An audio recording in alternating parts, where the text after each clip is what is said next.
Hey folks, it's Piano Man Steve. Thanks for tuning in. It is Father's Day 2014. So June 15th, 2014, and I wanted to tell you some stories in this entry in my blog, a little bit about my dad, and then I'm going to sing a song by Dan Fogelberg for dads. But I wanted to start by showing you this. This is my Alesis Quadrasynth, 76 key, spring-loaded, non-weighted keyboard. And I got this in 1994, so it has been with me for 20 years. And I show you this because this is one of the first major contributions my dad made to my career. There was a guy in town. My dad was a local merchant in the town that we lived in, Nebraska. He had a clothing store for about 25 years. And there was a fellow that had a music store down the street named Clark Yonda. And Dad talked Clark into, this was a $1,600 keyboard in 1994 because everything was way expensive in electronics at that time. Dad talked Clark into giving me an 8-month period to pay $100 a month. Dad paid for half of it. He put $800 down on this keyboard for me. And he talked Clark into giving it to me for the next 8 months. And then Dad helped me get jobs with the local. We lived in a town that was on the interstate, and it was really popular for conventions in rural Nebraska. So there were a lot of conventions, which meant there were a lot of cocktail hours, and they needed background music. And so Dad paid for half this keyboard, and then he helped me get jobs at these cocktail hours by phoning in some friends and getting my name out, and I started playing background music for a bunch of these convention parties going on. And I would take this, and then he threw in for me an amplifier. It was an old Fender amplifier. I don't have it anymore, but it probably weighed 100 pounds. It was like a bass guitar amp, except it had multiple inputs. It had like 3 channels that you could plug in, because that's about the best that you could find for a solo artist at that time. And I would take that amplifier and this and an X stand, which I still have, and set up, and I would play just, I'd just sit around and play little...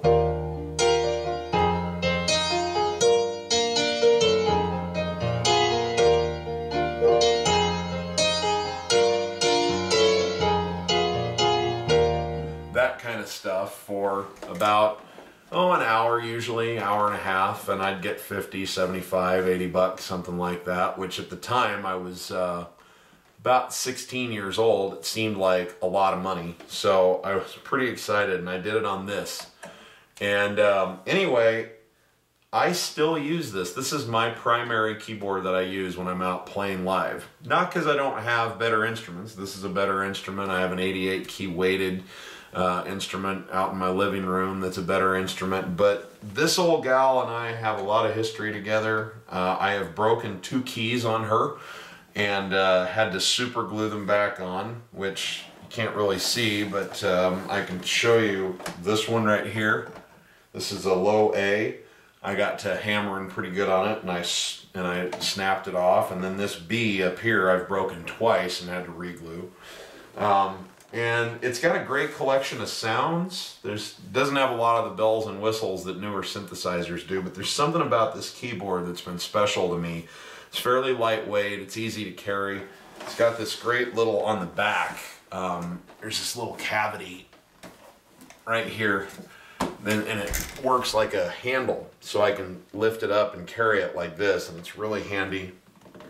And then a few years later, I didn't even have a case for it. Sorry, I'm out of camera right now. I didn't even have a case for it for years. And a few years after I got the keyboard, Dad, for Christmas, he got me this soft, with hard sides, but it's a soft case that is just really, really slick. And so this is a nice, lightweight instrument, and I've just grown really comfortable with the feel of it and the sound of it. I just know it inside and out.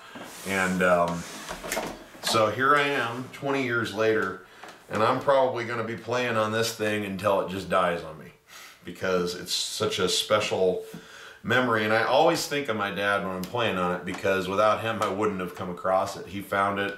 He didn't know anything about keyboards, but he went down and he asked questions and tried to get the best thing that he could get his hands on for me that was affordable for us. And so here I am 20 years later. I make my living playing on this thing, or at least part of my living, by going out 100, 120 times a year and playing shows, most of them on this. I use my 88 key weighted when I do the Billy Joel and Elton John tributes and things, but when I'm doing more variety shows, that kind of thing, I just use this. It's easier. So that's a special memory I have of my dad and my career, and I thought I'd share that with you. There's a lot of other things that he did. I'm going to put this away real quick, or at least set it off to the side. Another thing that comes to mind is that, so that's when I was a sophomore in high school.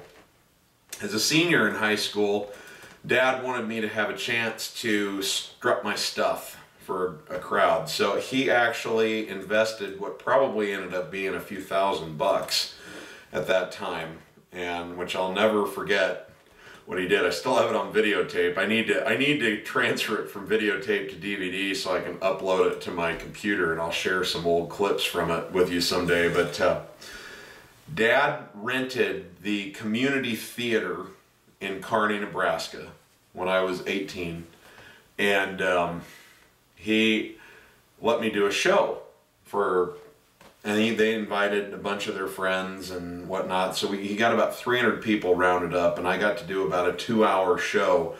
And I recruited some people that I knew, a guy who played drums and a guy who played a little bit of acoustic guitar and sang, and a kid that I had met in school that could play bass and whatnot, and we formed a little band. And I had to borrow a sound system because I didn't have a sound system. I didn't have anything but a place to play and a date. And it was St. Patrick's Day, 1996, March 17th. And it was the first time I ever played any of my own music for anybody, but I played mostly covers that day. And it was a really, really magical experience. And I was really hooked at that time on doing shows, and I never have not performed since then. Whether it was on the side or once I finally decided to just make it my living, I've always done it because that really gave me the bug. I had been in jazz band and stuff before, so I had played out in front of people and groups, but that was the first time I got a chance to really, play and sing lead vocals and put the show together myself, choose the songs in the set list and all of that. And it was a very magical experience, and by the standards of what I can do today, I'm sure it was not that great of a show. I haven't watched the tape in a long time, but at the time it was pretty awesome. So I'll try and dig that up sometime and get it digitized so that we can have a little fun and show you what's going on. But Dad did that for me, and I'll never ever forget it, and I'll never be able to repay him for that because it was such a special experience for me. So here it is, Father's Day, and I look back over the last 20 years, really, since I started playing professionally or so. I think I took a couple of gigs where I had to go play on somebody's piano before I got my keyboard down there, and that is what kind of instigated getting the keyboard in the first place. Because if you do much work where you have to go and play on other people's piano, it doesn't take you very long to find out that people don't keep their pianos in tune, and their pianos always have like 5 notes or 6 that don't work at all, and that you hit and you get that boom boom sound instead of actual. And it was really becoming a nightmare to try and do that. And so I had to get something that I could trust and count on. And that's what led to getting that in the first place. But so I basically really started playing in earnest after I got that keyboard. So it's been about 20 years this year. And it wouldn't have happened. It wouldn't have happened without my father. So it's Father's Day, and I'm thinking of that. I'm looking forward to going and spending the day with him here as soon as I'm done filming this U.S. Open golf tournaments on. And that's the other thing that I did with my dad, is play golf with him a lot when I was a kid. So I'm going to go watch the tournament with him and my mom and hang out, and it'll be fun, and I'll tell him about this video I'm shooting. But he's been a really, really important part of what I do. And the fact that I'm here doing it at all wouldn't have happened without him. I mean, obviously he paid for the lessons and all that, but there's so many times when there was something that I was dreaming about doing but just had written off as I'm never going to be able to do it. I don't know how. And he stepped in and helped me make that dream a reality, like doing a concert, like having my own keyboard and synthesizer. And he didn't just do them. You know, he didn't just step in and do it for me. He partnered with me and said, we can make this happen and I'll help. But here's what I need, here's what you need to do. You know, let's figure out a way for you to make this happen, and then I'll try to help in whatever way that I can. But he always let me take the lead. You know, he always had me get some skin in the game, which is really important because I got my entrepreneurial spirit from him, which is why I had the cojones to try and launch an online business in the first place. So that's why I'm here. Without his modeling that you could go into business for yourself and make a living that way, I wouldn't even have tried this. So I owe him a big debt of gratitude for that.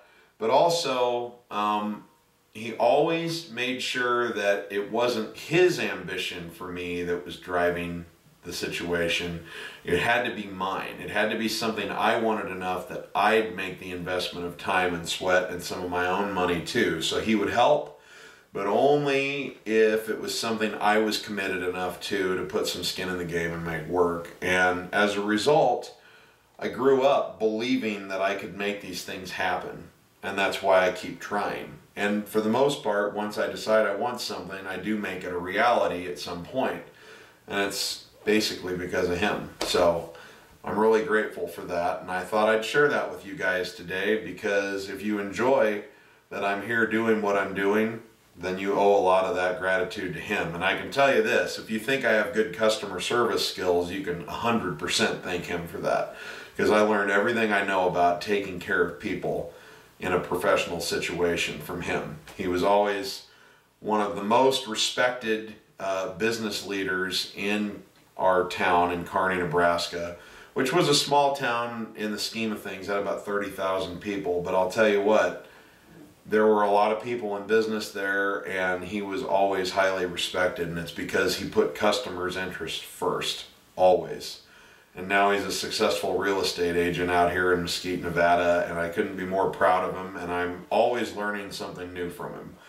I don't want to paint some sort of utopian vision here. We certainly have had our scuffles like all fathers and sons do, but I love him and I appreciate very much everything that he's done to try and help me in my career, and I simply wouldn't be doing what I'm doing without his help. So that's my dad, and I thought that I owed him that. Well, he probably won't even watch this because he doesn't like having a big deal made about him, but I wanted to share with you how much he means to me on this special day that we've set aside in the United States to pay tribute to our fathers. And I want to share a song with you that Dan Fogelberg wrote many years ago. That this doesn't certainly tell the story of my father. My father wasn't a musician, but it does tell a story about dads and how important they are to us. So I want to send this out to my dad, but also to all dads. Maybe you, if you're a dad, or your father. All dads who are out there trying to do right by their kids and help them learn how to make their dreams come true. So this is called Leader of the Band. It goes like this.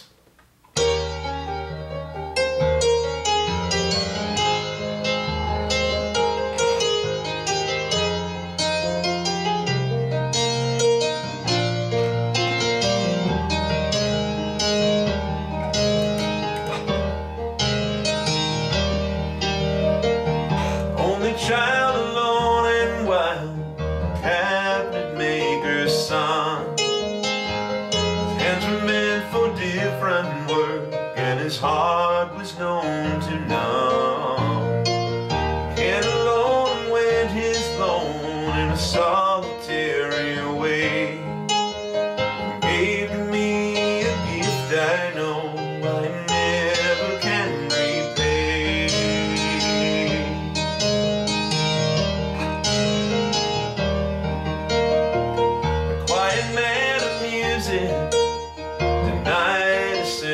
face. He tried to be a soldier once, but his music wouldn't wait. He earned his love through discipline and a thundering velvet hand. With gentle means of sculpting soul to be used to understand. The leader of the band is tired and his eyes are growing old, and his blood runs through my instrument and his song is in my soul. My life has been a poor attempt to imitate the man. I'm just a living legacy to the leader of the band.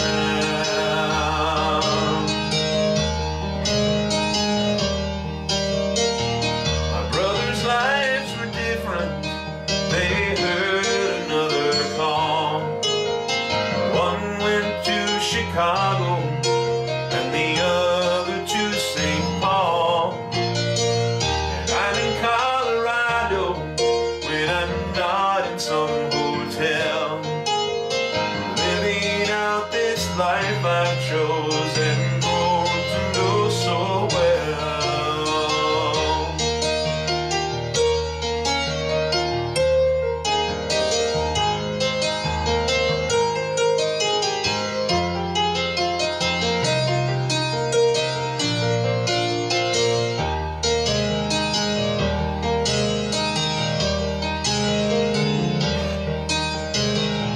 Thank you for the music and your stories of the road. I thank you for the freedom when it came my time to go. I thank you for your kindness and the times when you got tough. And Papa, I don't think I said I love you near enough.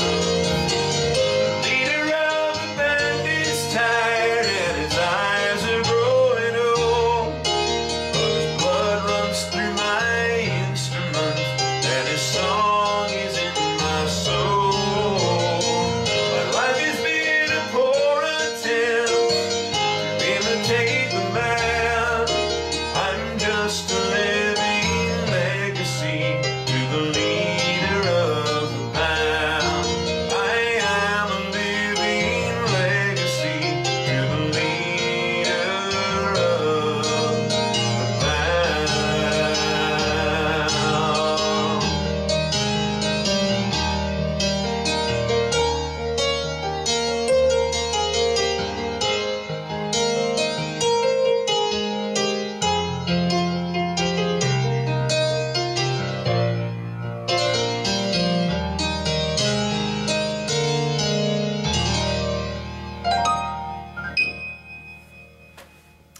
All right, well, happy Father's Day to all the fathers tuning in, and if you have a father that means a lot to you the way mine does to me, make sure you tell him that today, okay? This is Piano Man Steve signing out, and remember, if you're not having fun when you're making music, you're doing it wrong. I'll see you on the next one, guys.